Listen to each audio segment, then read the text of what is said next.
Hello dear champions, welcome to super grades. My name is Tapesh Saxena और इस class में हम डिस्कस करने वाले हैं कि अगर हमें आईपी मैट इंदौर के एग्जाम के जो कट ऑफ्स होते हैं क्यूए सेक्शन में, ऐसे सेक्शन में भी और एमसीक्यू सेक्शन में भी, अगर उनको क्लियर करना है 20 मिनट्स में तो हमारा तरीका क्या होना चाहिए। तो फर्स्ट ऑफ ऑल ये समझना बहुत जरूरी है कि कट ऑफ्स होते कितने हैं। तो अगर आप 2024 के ऑफिशियल कट ऑफ्स देखोगे तो ऐसे के कट ऑफ्स, एमसीक्यूज के कट ऑफ्स ये आपको दिखाई दे रहे हैं। वी नो कि हर क्वेश्चन में +4 और -1 की मार्किंग होती है। एमसीक्यूज में ऐसे में सिर्फ +4 होता है, निगेटिव मार्किंग नहीं होती। तो अकॉर्डिंगली अगर हम ध्यान से देखें तो जनरल कैटेगरी में भी अगर आप हैं तो भी आपको 24 मार्क्स मींस सिर्फ 6 क्वेश्चन सॉल्व करने की जरूरत पड़ेगी। And EWS, NCOBC and other categories में तो और भी कम है। मतलब to be on a safer side, अगर हम 6+ क्वेश्चंस विद 100% एक्यूरेसी ऐसे सेक्शन में कर देंगे तो कट ऑफ क्लियर है। एमसीक्यूज में भी अगर हम देखते हैं तो अगेन 4 मार्क्स पर क्वेश्चन के हिसाब से 4 9 36, मतलब यहाँ पे भी 9-10 क्वेश्चंस में हमारा कट ऑफ जो है वो क्लियर हो जाएगा। तो यस, और ओवरऑल हमें 2025 में भी लगभग ऐसा ही देखने को मिला। 2025 में जो ऐसे सेक्शन था वो ऑलमोस्ट सेम डिफिकल्टी लेवल का था, तो कट ऑफ्स भी सेम है, लेकिन एमसीक्यूज थोड़े से ज्यादा डिफिकल्ट थे। तो instead of 35 marks general category का कट ऑफ ओनली 28 था, means only 7 questions with all correct answers. ठीक है, तो उस हिसाब से हम यहाँ पर अपनी स्ट्रैटेजी, अपना प्लान बनाने की कोशिश करते हैं। तो हमारे पास 3 स्टेप्स होने चाहिए, 3 स्टेप्स टू सक्सेस।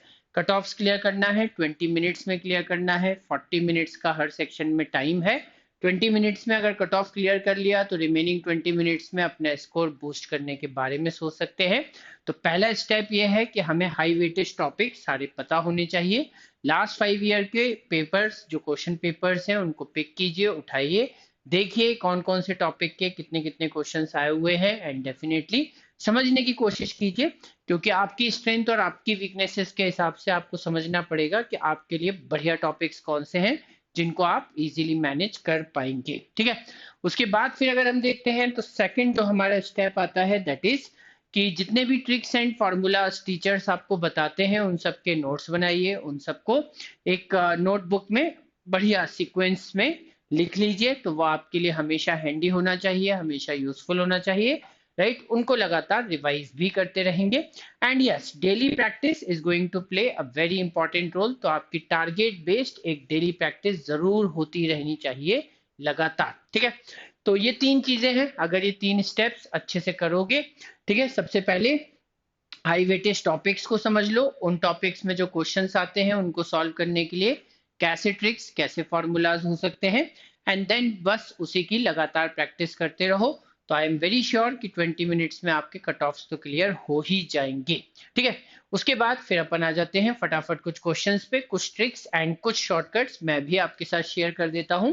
तो अगर आप यहाँ पर देखेंगे तो the price of a chocolate is increased by X% and then reduced by X%, the new price is 96.76% of the original price. तो ऑब्वियसली अगर हम यहाँ पर देखें तो ओरिजिनल प्राइस जो है उसको अगर हम 100% मान लेते हैं तो सारी प्रोसेस होने के बाद जो नया प्राइस आया है वो 96.76% हो गया है। मतलब कितना परसेंट कम हो गया, तो 3.24% कम हो गया। अब अगर हम किसी भी क्वांटिटी को पहले X% से इंक्रीज करें और उसके बाद फिर हम X% से डिक्रीज कर दें, तो जो हमारा फाइनल रिजल्ट आता है वो ओरिजिनल रिजल्ट से हमेशा X²/100% कम होता है। ये हमारा सिंपल सा एक फॉर्मूला है, एक ट्रिक है, इसको आप हमेशा याद रख सकते हैं। आईपी मैट इंदौर 2024 में इसके ऊपर ये क्वेश्चन आया भी है, राइट। तो इसका मतलब ये जो 3.24% है ये एक्स स्क्वायर बाय 100% के बराबर है, क्योंकि ये रिडक्शन है तो अगेन माइनस साइन तो यूज करने की जरूरत नहीं पड़ेगी। एंड यस, अब हम ये बोल सकते हैं कि एक्स स्क्वायर जो है वो हो जाएगा 324, और x की वैल्यू 324 का square root that will be 18, and that's it, correct answer हमारा आ गया है ना। उसके बाद क्वेश्चन नंबर 2 देखेंगे। तो let A B C be a triangle right angled at B. तो अगर हमारे पास यहाँ पर एक ट्राइंगल है ए बी सी और ये राइट एंगल्ड है एट बी, तो यहाँ पर 90 डिग्री का एंगल बन रहा है। A B is equal to B C is equal to 18। तो अगर ये 18 है ये भी 18 है, तो again one more thing, very important trick, कि किसी भी राइट एंगल ट्राइंगल में अगर दो परपेंडिकुलर साइड्स इक्वल हैं तो थर्ड साइड उसी का रूट 2 टाइम्स होती है। तो 18 रूट 2 आप यहाँ पर डायरेक्टली लिख सकते हैं। अगर ये x है ये x है तो ये हमेशा x इंटू रूट 2 के बराबर होगी। उसके बाद the area of the largest rectangle that can be inscribed in this triangle and has b as one of the vertices.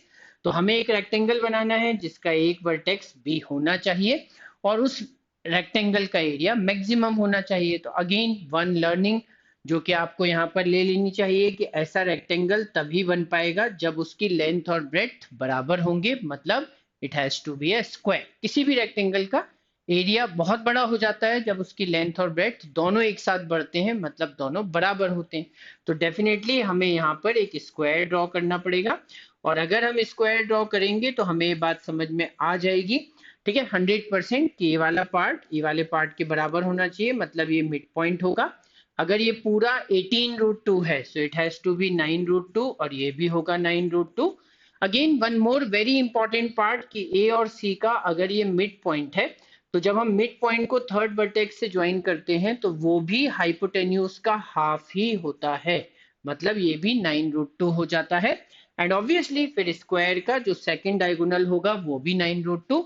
और स्क्वायर के एरिया का एक फॉर्मूला हम हमेशा याद रख सकते हैं, एक तो हमें पता ही होगा साइड का स्क्वायर, दूसरा फॉर्मूला जो कि रोम्बस से आता है half into D one into D two half into product of the diagonals. तो यहाँ पे दोनों डायगोनल्स 9 रूट 2 के बराबर हैं, तो 9 रूट 2 इंटू 9 रूट 2 का हाफ करेंगे and then the answer will be 81। 81 square units will be the area of this square, और वही मैक्सिमम एरिया होगा जो इस ट्राइंगल के अंदर किसी भी रेक्टेंगल का हो सकता है। So that's it, let's move on to question number 3। The number of triangles with integer sides and with perimeter 15 is। तो अगर हमारे पास तीन साइड्स हैं ट्राइंगल के ए बी और सी, पेरीमीटर का मतलब होता है तीनों का सम दैट इज 15, और ये इंटीजर साइड्स हैं, मतलब ए बी सी तीनों के वैल्यूज इंटीजर्स में ही होंगे, पूरे पूरे नंबर्स में होंगे, डेसिमल फ्रैक्शन अलाउड नहीं। तो आप हमेशा याद रख सकते हैं कि इसमें से जो भी सबसे बड़ी साइड होगी, लेट्स से कि जो सी है वो सबसे बड़ी साइड है, तो जो सबसे बड़ी साइड होती है वो भी पेरीमीटर के हाफ से हमेशा छोटी होती है। रिमेंबर दिस, जो सबसे बड़ी साइड होती है वो पेरीमीटर के हाफ से हमेशा छोटी होनी चाहिए।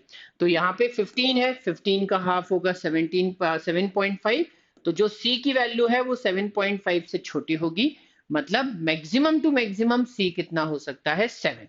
अगर सी 7 है तो फिर बी और ए के लिए कौन से वैल्यूज पॉसिबल हैं, तो हम सबसे बड़ी साइड को 7 लेके चल रहे हैं, तो बाकी के साइड्स भी अब 7 से बड़े तो नहीं हो सकते, तो आप मैक्सिमम दो साइड 7 ले सकते हो और फिर 1 आ जाएगा, तो 7 7 1 का एक ट्राइंगल बन जाएगा।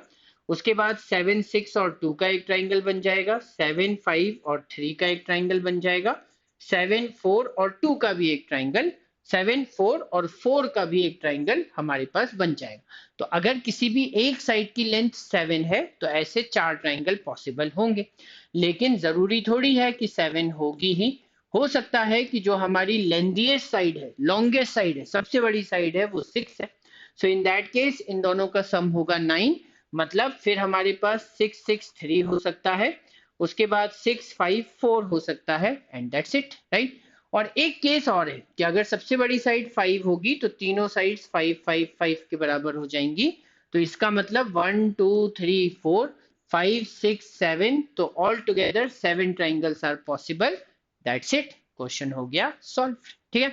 उसके बाद अगर हम देखेंगे नेक्स्ट क्वेश्चन, तो if the shortest distance of a given point to a given circle is 4 centimetre and the longest distance is 9 centimeter, then the radius of the circle is। तो यहाँ पर दो केस हो सकते हैं। पहला केस ये हो सकता है कि पॉइंट अगर सर्कल के अंदर हुआ तो क्या होगा, और पॉइंट अगर सर्कल के बाहर हुआ तो क्या होगा, है ना। शॉर्टेस्ट और लॉन्गेस्ट डिस्टेंस का क्या मीनिंग बनेगा।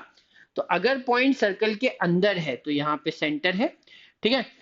सर्कल से इसका मिनिमम डिस्टेंस 4 है। सर्कल मतलब सर्कल की बाउंड्री, सर्कल की सरकमफेरेंस, तो ये वाला जो डिस्टेंस है ये हो जाएगा 4, और जो इसका लॉन्गेस्ट डिस्टेंस होगा वो कितना हो जाएगा 9। तो इसका मतलब ये वाला पार्ट 9, तो 4 + 9 मतलब जो इसका टोटल डायमीटर है वो हो जाएगा 13, और radius of the circle diameter से हाफ मतलब 6.5।